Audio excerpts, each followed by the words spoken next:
Okay, this shiur is about Purim, and Purim has a very deep connection.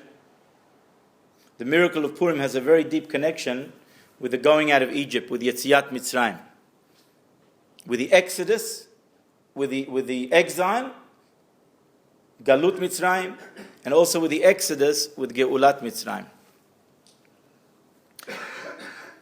All exiles take us back to the very foundation of creation.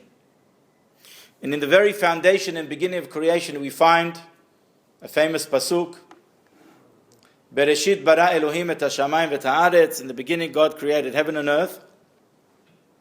V'haaretz hayta tohu vavohu v'choshech al penei tehom. And the land was confounded and void.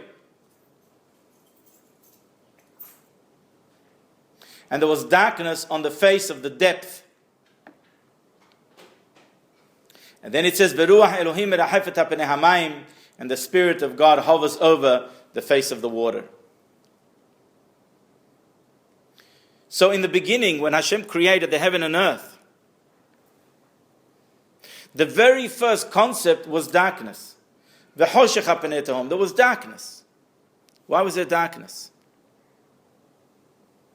Although this is not tonight's topic, but I need to just give you a little introduction. It says in the Zohar, Beresha hashocha v'hadar nehora. In the beginning there was darkness, and then there was light. The objective of creation of heaven and earth is that there should be light. But in order for there to be light, darkness has to precede the light. In order to appreciate the light, you need the darkness. In order to appreciate God's kindness and grace and revelation, there must be what's called tzimtzum, hesed. There must be a concealment, a contractment of godliness. Otherwise, this world will not be able to exist. And that's why it says, Vayhi erev, vayhi boker, yom echad. First there was night, then there was day. First there was darkness, then there was light. Darkness must always precede light. And darkness is a symbol of God's concealment. And although this is really a shiur and a topic for itself, but we'll leave it at that, because we have to move on to Purim. And this leads us to that verse that we just said. V'haaretz hayta tohu vavohu. Tohu was like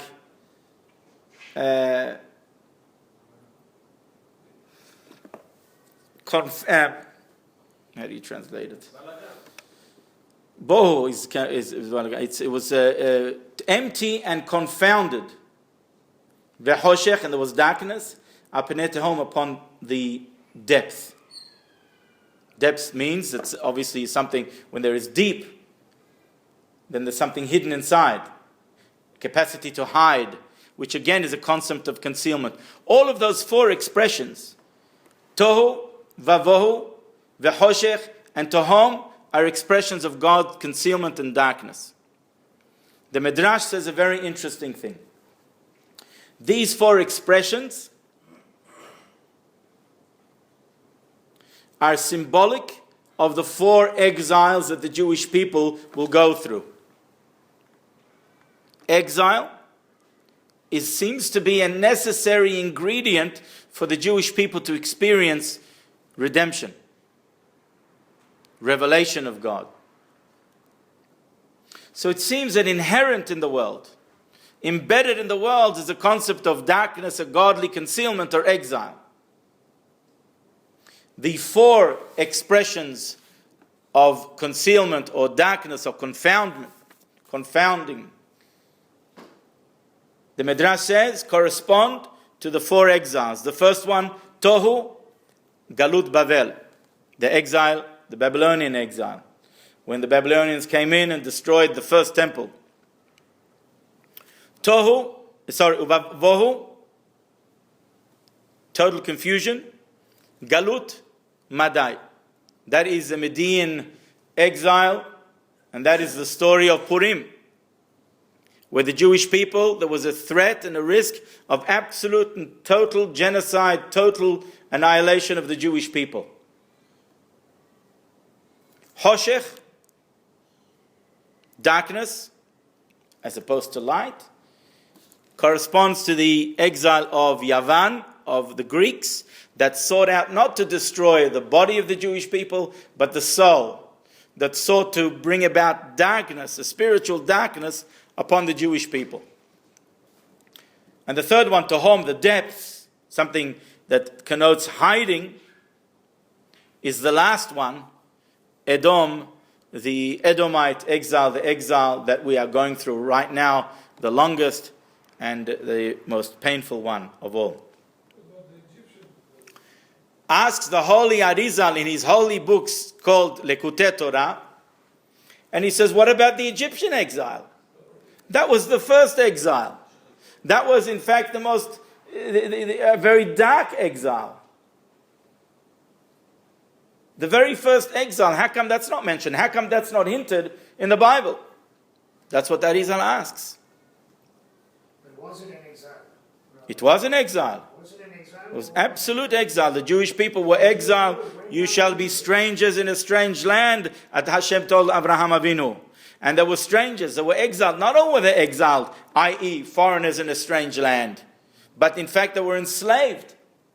They were embittered. They suffered great pain. And then there was the great and absolute redemption, of which the future redemption, it's prototype. It's an image of that one, as it says in the prophets, as the days that you left Egypt, Arenu Niflaot, show us miracles. In the future, meaning to say that the future redemption is built upon that. It's a prototype of the future redemption. How come that's not mentioned? Says the holy Arizal, because the Egyptian exile really is kolel all of them, includes all of them. Just like the Exodus from Egypt is a prototype for the future Exodus, i.e. great revelation, great miracles. So to the Exodus, really the exile, I beg your pardon, of Egypt is really the prototype of all exiles, of all difficulties, of all troubles with the nations of the world, specifically those four. And in fact, like the Arizal, like the Hida is a very great Sephardi scholar, and he says it's inherent in the very verse that when the Jewish people went to Egypt, Ve'ele Shemot Bnei Israel, Habaim Mitzrayim. These are the names of the Jewish people, Habaim, that are coming to Egypt. Why that are coming? Why not came? Why doesn't it say Asher Ba'u Mitzrayim, that came to Egypt? Habaim, that are descending to Egypt, descending continually, that are coming into Egypt. They came already. So he says the word Ba'im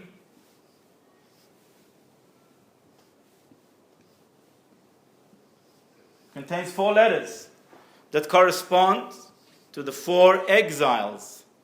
The first one, Bet, Babel. The second one, Aleph, is Edom. The third one, Yud, is Yavan, Greek. And the fourth one is Madai, Median, Purim. So Purim, Hanukkah, destruction of the first, I'll just write first temple, and Edom is the second, destruction of the second temple, and the exile that we find ourselves now. So that's inherent and hinted in the very word that the Jewish people are coming into Egypt. Egypt is really the prototype, is the example, includes within it all of the future exiles. And that's why, says the Holy Arizal, it's not mentioned. Because it is the very seed of all of them. Having said that, now we understand why on Pesach we have 4 cups of wine. You ever wondered why we have 4 cups of wine? The traditional answer is He said, because there are 4 expressions of redemption. When God took us out of Egypt, there were 4 expressions of redemption. And they were, Vehotzeti, and I took you out of Egypt. In the Torah, there are 4 different expressions of God redeeming us from Egypt. One of them is, the first one is, Vehotzeti, and I took you out. Vehitzalti, and I saved you. Vega'alti, and I redeemed you. Velakahti, and I took you to me, to be a nation unto me. These are the 4 expressions of redemption. Why do we need 4 expressions of redemptions? There was only one redemption, the redemption of Egypt. Now we understand. We understand that Egypt really is a prototype of all the redemptions, of all of those exiles, those difficult times where the Jewish people went through in the future. And thus inherent in the miracle of going out of Egypt is the 4 redemptions. And that's why we drink 4 cups of wine.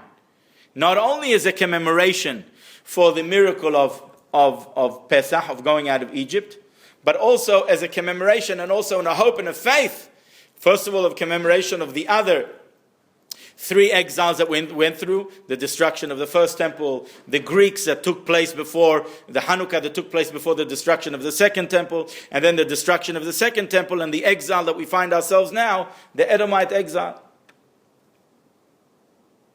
And of course, Purim.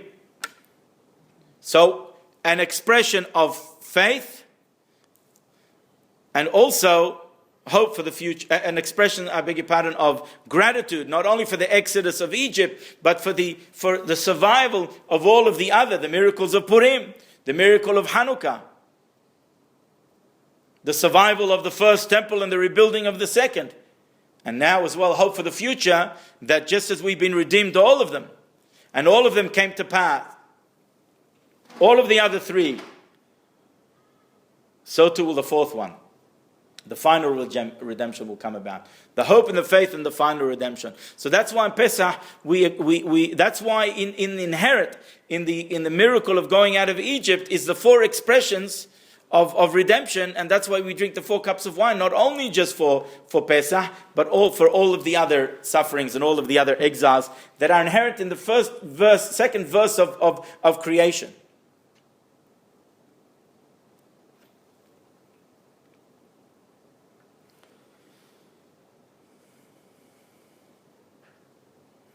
Now we have a very, very important question. We find that when Yosef was the viceroy of Egypt, and the brothers came to him, and the whole concept of the brothers coming to him, this whole episode, was a spiritual rectification of sin. It wasn't just an encounter, and he was hiding himself, and he was trying to be, flex his muscles and showing himself to his brothers. This was very mystical things going on here. Very mystical things, very spiritual, powerful things going on here. The first thing is, which is very perplexing, is that he says to the brothers, after they tell him, we have another brother, he's with the father doesn't want to send him, he insists that he comes. Benjamin, his youngest brother, he insists that he comes. The father didn't want to send him in the first place because he's the only remaining son from Rahel. The father feels that he already lost one. He's still mourning him. He's still in pain. What does Yosef do? His own father, his own brother, full brother, the others are half brother, so to speak. He insists that you bring him. He insists to inflict suffering and pain and difficulty on his father. That's very perplexing. Why is he doing that? He knows what difficulty his father went through with his separation. And he's afraid, and he doesn't know, he's not revealing himself. So the father's going to be very concerned. And the father was very concerned, was very upset. He didn't let the brothers go for a while when they came back and they said, listen, we've got to go get food again. Until they had no choice, until Yehuda makes promises, and this one promises and assurances, and until there's no choice. There's no food. You got to go. You got to take Benjamin. Why does Yosef insist on Benjamin coming? Why does he insist on him coming? Why can't he just reveal himself to the brothers and that's it? Give him a bit of a hard time if you feel you need to for whatever reason. And that's it. Don't inflict such pain and sorrow and anguish on your father. Enough. And then when he comes, when they bring him, he still doesn't reveal himself. What does the Torah say? Vayishtu vayishkeru imo. He made a meal for them, he invited them, and they sat and they got drunk. They drank. His father is mourning. His father is shaking. He doesn't know what's going to be with Benjamin. And he's having a good time drinking wine. Hazaku Baruch. Very nice. It sounds like the youth of today, you know? The parents are at home shaking and the kids are in the pub doing who knows what. Vayishtu vayishkeru. They drink and they get drunk and the parents are sitting at home worried to death. What are they up to? Do you know where your child is now? So that's very perplexing. And yet we find another very interesting pattern that unfolds. We find that the Shvatim, the tribes, his brothers, went down to Egypt 4 times.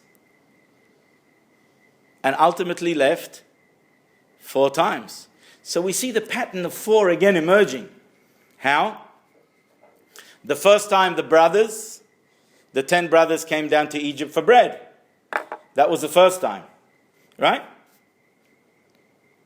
They left with the provisions, with the grains and everything. And then they knew that they have to bring Benjamin. The second time they came back with Benjamin. Finally, he reveals himself to them. They go back to go and get Jacob the father and tell him, Yosef is a viceroy, come down to Egypt. And he knew he had to come down to Egypt, not only because of the famine, because of the decree that they had to go down to Egypt. And all of this God prepared and paved, and this business of Yosef going down to Egypt was all in order to pave the way for this exile and for the future redemption, and ultimately for the giving of the Torah. All was planned. But it is so detailed, even the details are planned. So they come back the 3rd time. Then Yaakov Avinu passes away. They go out.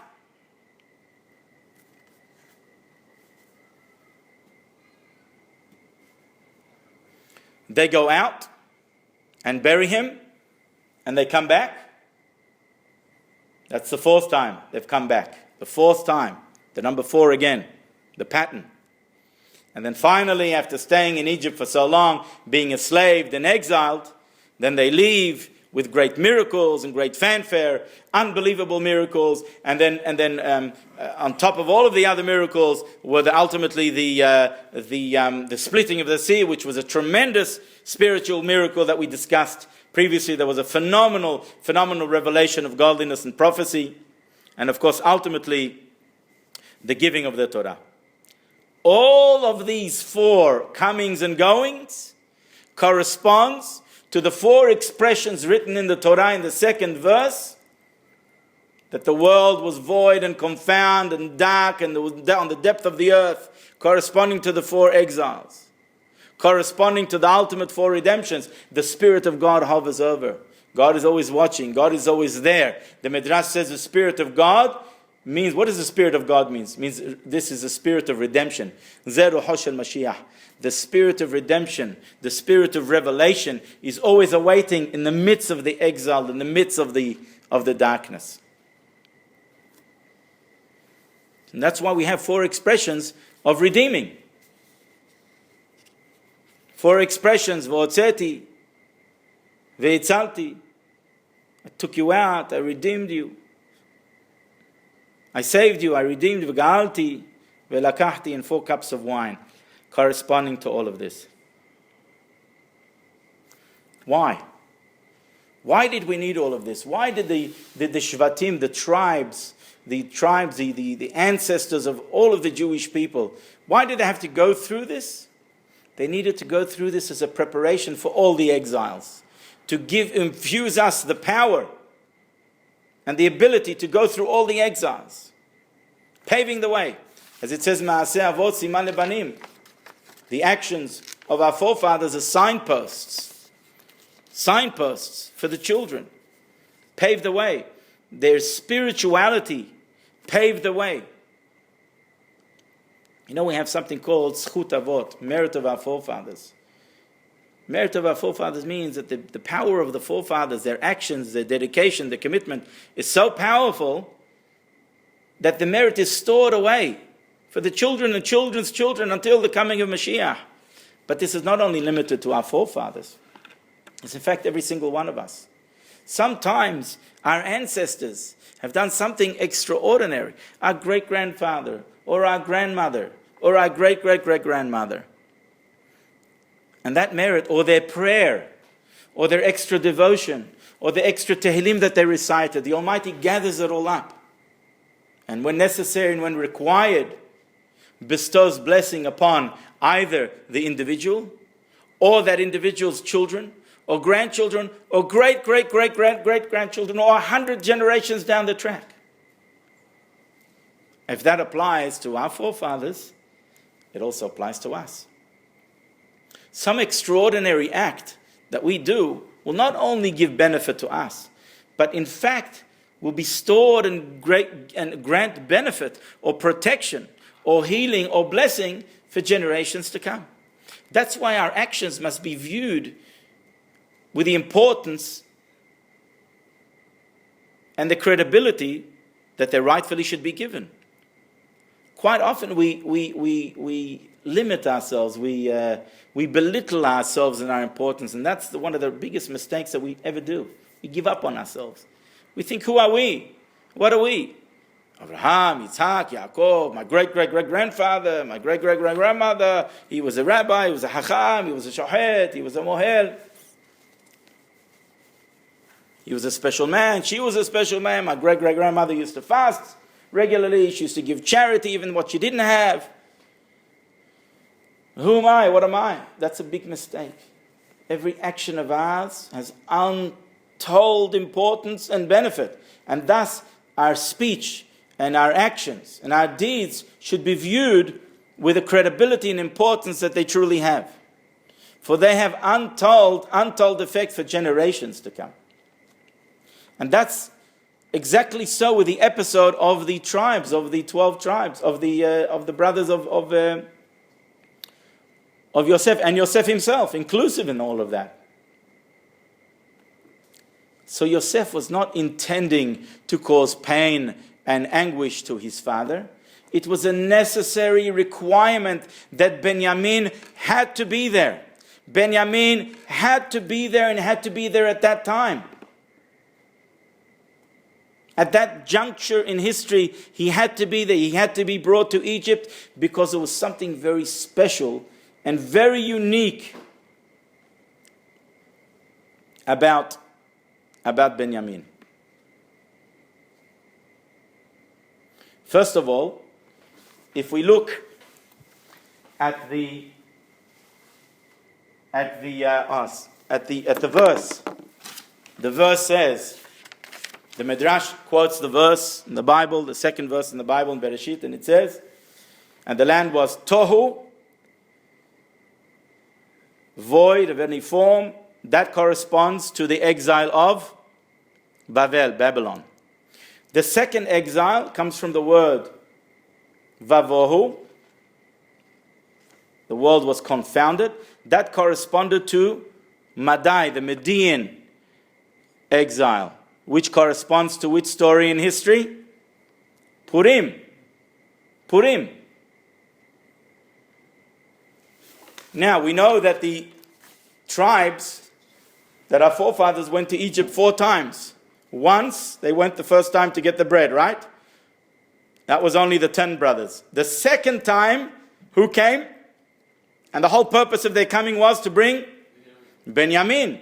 So the second coming, that doesn't sound too good, does it? But the second coming of the Jewish people into Egypt was for Benjamin. Isn't it interesting that Benjamin is the one that corresponds in the exiles to the exile of Median, the story of Purim. So he had to come. And why him? What's the connection between Benjamin and the story of Purim? What's the connection? Very simple. Very, very simple.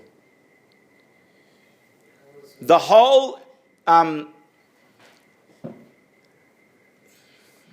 decree of annihilation, of genocide of the Jewish people was brought about through who? Haman. Haman ben Hamedata Ha'agagi. Haman was a son of Hamdata, was a son of, came from Agag, the king of Agag. King Agag was the king of Amalek. Amalek was the grandson of Esav. Esav. Remember when Yaakov came to greet Esav, and he was quite concerned lest he come out in battle and annihilate, and that was his intention, to annihilate all the Jewish people, to annihilate all of the children of Yaakov. Not different than his great-great-great-great-great-grandson Haman, or Amalek for that matter, when the Jews came out of Egypt. No different. Wanted to annihilate the Jewish people. One of the ways to appease him was that they bowed down to him, didn't they? They bowed down to Esav. Yaakov Avinu used that as a means to show that which my father said, the blessing, that the older brother will bow down to the younger brother, has not been fulfilled in our lifetime, so you don't have to worry. But that was considered as a negative thing. Subduing himself to the power of Esav, that was considered a negative thing. There was only one person who didn't bow down. Who was that? Benjamin, the son of Yaakov. Why did he not bow down? Because he wasn't born yet. He was not born yet, Benjamin. So Benjamin was not born yet. Do you understand? So the merit of Benjamin, Yosef knew that the merit of Benjamin is very powerful indeed. His merit will save us in the future exile, when the Jewish people will find themselves in strife with the descendant of Esav, the descendant of Amalek, which is Haman. He will come up against the Jewish people, just like Esav wanted to, and destroy and annihilate the Jewish people. We need the merit of Benjamin, who was not present, who did not bow down, who did not, so to speak, succumb to Esav, who did not somehow, when you bow down, it's almost you're giving yourself into Esav. You're allowing him to rule over you somewhere, some stage in history. Benjamin, because he did not bow down, he was not present, he was the only one, the merit of Benjamin will save us. And that's why the second coming of the Jewish people to Egypt had to be through with Benjamin. He insisted, even though that this will cause anguish to his father, but this will be untold merit for the Jewish people in the future. Benjamin has to come, because the second coming of the Jewish people to Egypt corresponds to the exile of the Medim, the story of Purim. So we see the connection here. There's a deeper connection. Who did the miracle of Purim come about through? Mordechai and Esther. Mordechai and Esther were the great-great-grandchildren of Benjamin. Ish Yehudi haya b'Shushana bira. There was a Jewish person in the capital, Shmo Mordechai ben Yair ben Shimi ben Kish Ish Yemini. He was a Benjaminite. He was a son, Ben Yair, the son of Yair, Ben Shimi, Ben Kish, Ben Shimi Ish Yemini. He was a Benjaminite. The miracle came about specifically through Benjamin. You know why? Because he did not bow down to Esav. And guess what? Haman comes along and he's been appointed a very big ruler. Haman was a worshipper of idols, and he had images of idols.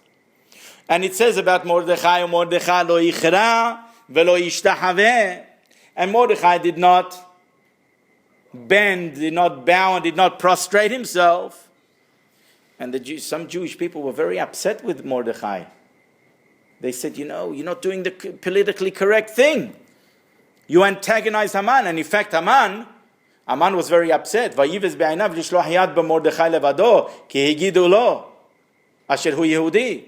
The Torah said, the Megillah says, you know what? Haman wasn't interested in starting up just with Mordechai. He's a Jew. I'm going to get them all.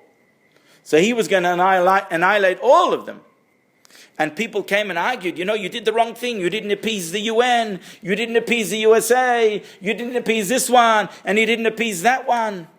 And you're doing the wrong thing and a political disaster. And you're isolating yourself from the world. You're isolating yourself from political circles. You won't have any friends. We need friends in high places.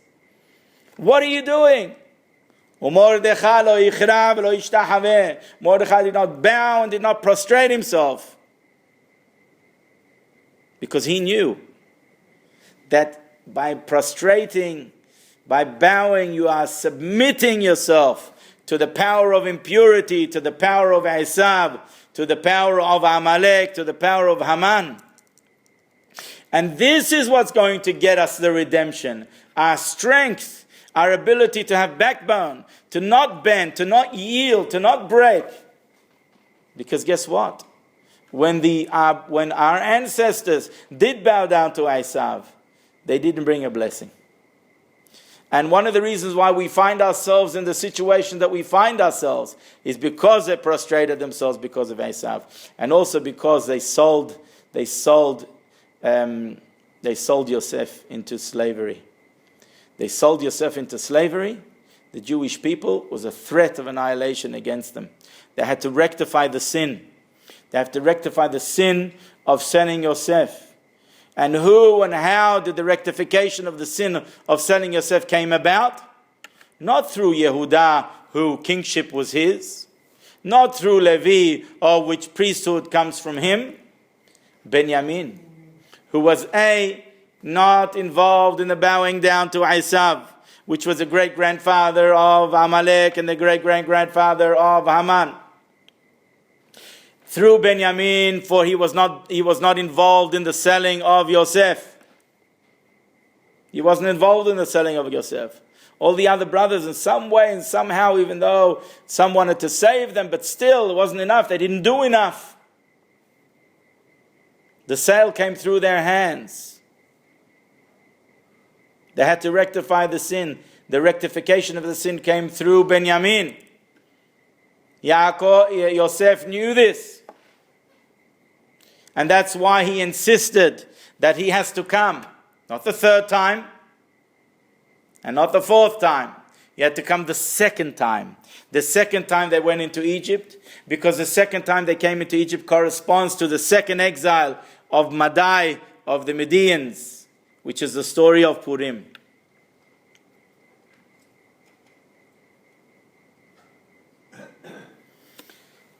And that's why Yosef did this wondrous or seemingly crazy thing. How can Yosef do such a crazy thing? Insist that Benjamin come, and he's going to cause anguish and pain and suffering to his father.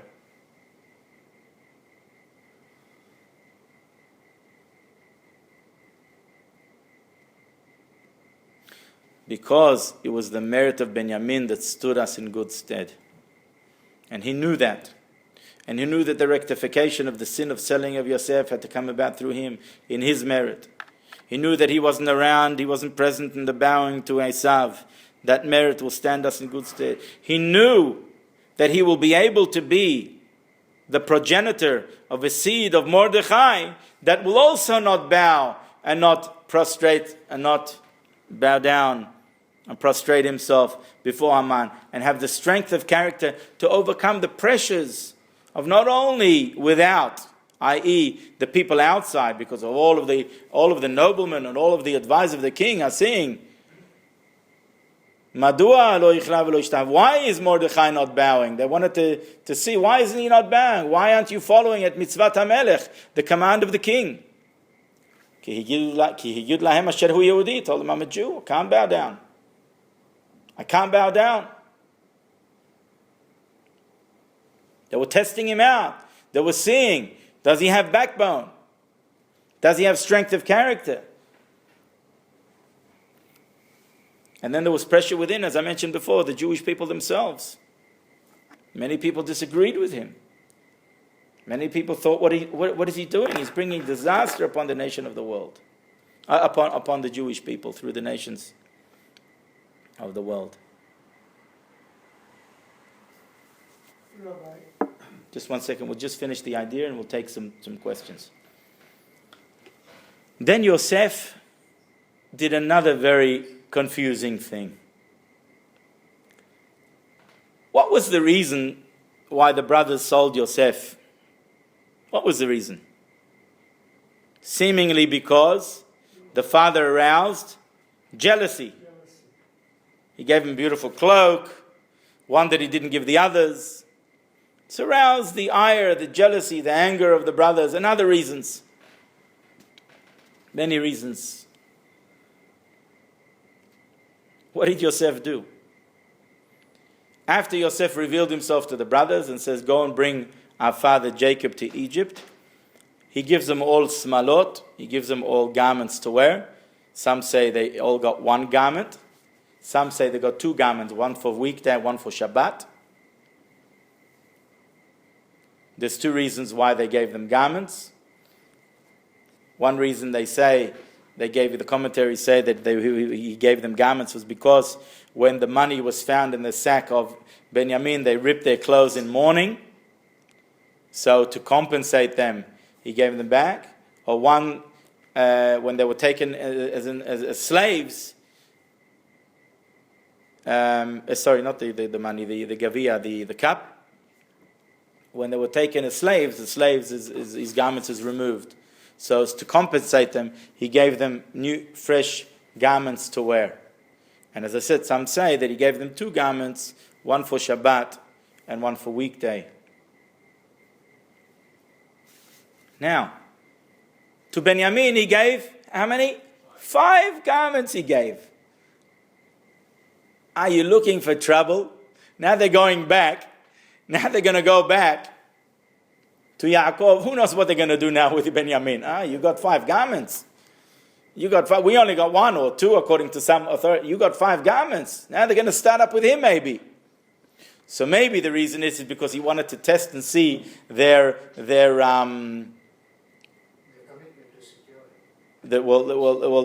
commitment to brotherhood. What will their reaction be? You can tell a person's reaction pretty much. You just look at them. See. What's their reaction going to be? Maybe that's one reason. He already tested them before when he took them captive, and he saw to what extent they were willing to go and fight for the half-brother, for the brother from Rahel. So when he saw commitment, he already knew, and that's when he revealed himself. So they already tested. Their unity was tested. Their pain and anguish and suffering over selling of Yosef was tested, was seen. He tested them. He wanted to see whether they purged themselves of the sin. Did they purify themselves? Did they remove the jealousy from their heart? Even though they had spiritual reasons for their jealousy, but we're not going to get into that now. So he goes and he gives 5 garments to Benjamin. What for? Why give 5 garments? Why make a difference between... All of this is connected to Purim, says the Gemara. The Gemara says that when the miracle of Purim happened, the king Ahashverosh gave garments of royalty to Mordechai. How many garments do you think he gave? 5 garments he gave. What were the garments? As it says in the Megillah, it says he was dressed. Mordechai yatsa milifnei hamelech, and Mordechai came out from before the king, Bilevush Malchut, with royal garments. What type of royal garments were there? Tchelet, Vahur, Ve'ateret Zahav Gedolah, Ve'tachrich Boots, Ve'argaman. 5 different garments. The Gemara tells us that the reason why he was given 5 garments was not by accident. It was because already Yosef paved the way. He knew that there will be a child that comes from Benjamin. And because of the merit of Benjamin, that A, he was not involved in the sale. B, he was not involved in the bowing down to Esav. So he maintained a certain independence from the ropes that held Esav and the children of Yaakov to him to somewhat. He severed these ropes. Because he wasn't there. He was able to rectify the sin of the selling of Yosef, which was one of the reasons why the Jewish people found themselves in the predicament of Purim, of Haman in the first place. And knowing all of this with prophecy, Yosef gave him 5 garments to hint that there will come a child from him who will have the same characteristic traits as him, who will be strong, who will never forget his ancestry, who will be bold and will be a proud Jew, as the Gemara says. Who is a Jew? Who detests idol worship, totally negates idol worship. And Mordechai did not even allow himself to entertain the slightest doubt, a smidgen of idol worship. Because after all, Haman himself wasn't an idol, but because he may have had an image of an idol, and because this could be perceived that maybe he's bound. No doubt. He followed halakha 1,000%. He did not go and cut corners. He did not go to the Hachamim and look for any lenient opinions.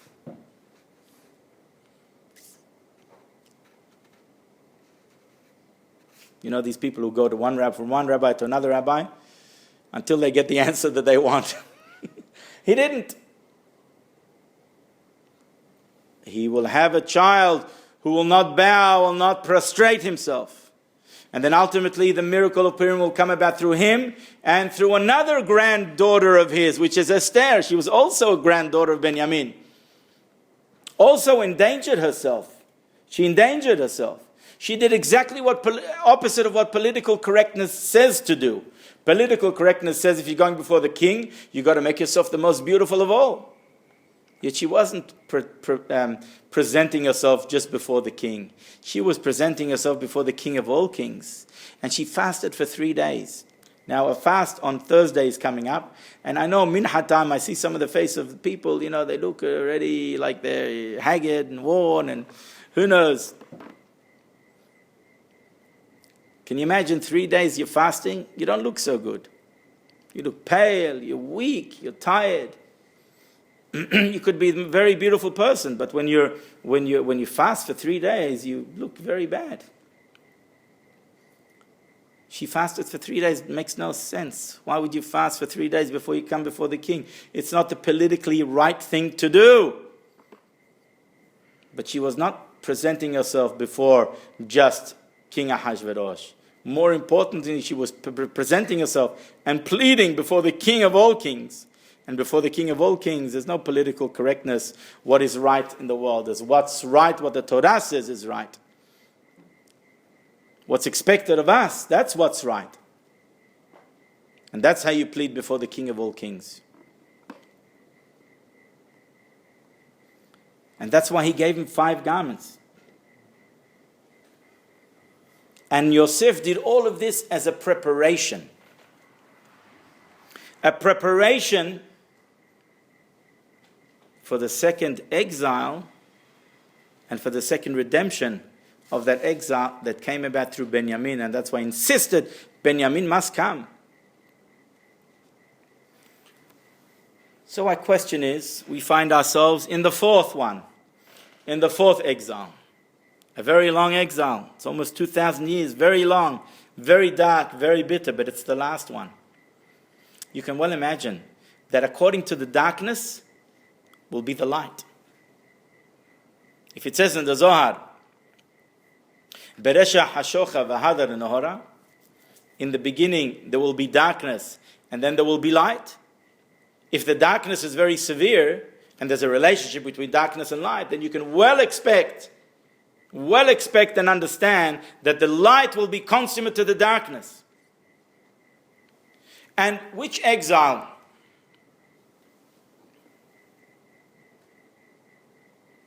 Which coming and going does the 4th exile, the exile that we find ourselves now, correspond to? It corresponds to the 4th coming of the children of Jacob, that they went to bury him. They came back. After they came back, they passed away, all of the brothers. And then the most difficult time started. The most difficult of the period of the Jewish people being in Egypt was the most difficult time. But after that was the most greatest of revelations, greatest of miracles happened. The 10 plagues, where God revealed himself in his control in every facet of creation. On the water, on the ground, in the air.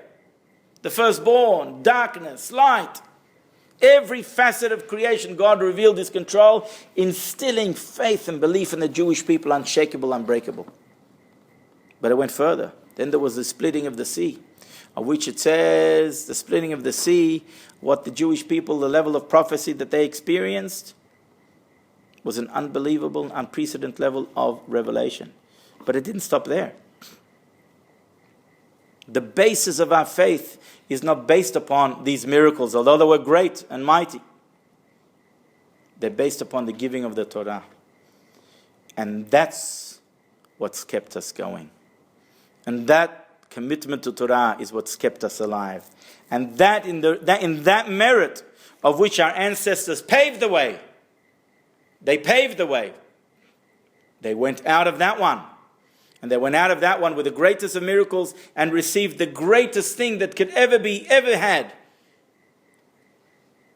This bond, this forge that was forged by God with his people, given the Torah, the wisdom of God Himself.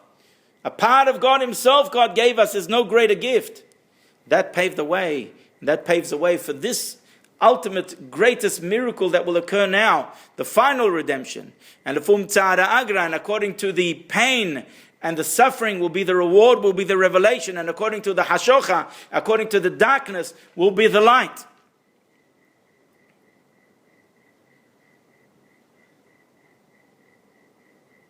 So we are awaiting this final redemption that is going to happen any moment. Both because accumulative throughout these 2,000 years we have done so much, but also because of the merit of our forefathers, our ancestors, who proclaimed, Na'aseh v'nishma, we will do and we will heed and we will follow, we will study, we will learn. But we commit ourselves to do no matter what. We left Mitzrayim not knowing where we're going. God says, I will forever remember the kindness of your youth when you went after me without knowing to an unsown land, not knowing where you're going, to a destiny unknown. You went with me, you stuck by me. I will stick by you, no matter what. So we may falter, we may make mistakes. We make mistakes. And the Jewish people in the time of Mordechai and Haman also made mistakes. They went to the meal, they partook of the meal, they enjoyed the meal. Here, Ahasuerus is celebrating the end of the commonwealth of the Jewish people, the end of an era. He believed with an absolute faith that the Jewish people are no longer going to return to the land of Israel. Yes, there was a prophecy, but that prophecy is not going to be realized. He took out all of the garments and the utensils of the temple, and he celebrated, that's it. I've got a very strong hold on world dominion over here. And the Jews will not shake that. The Jews will not shake that. We don't have time to elaborate on what that part of the miracle and what happened there. But very briefly and very simply, the Jewish people participate in that meal. Not only did they participate, but they enjoyed the meal. They figured, we've got to be good with the king. But they forgot we've got to be good with the King of all kings. He really runs the show. Not this king. The King of all kings runs the show. So, we made mistakes there. But the merit was saved for us. And there were always those individuals who followed in the footsteps of our ancestors, who paved the way, who showed the way. And so too in this exile. And the greatest of all is the commitment to Torah. And in that merit, we will go out of this bitter and long exile, and this is a long and a dark exile. The light, the revelation will be unprecedented.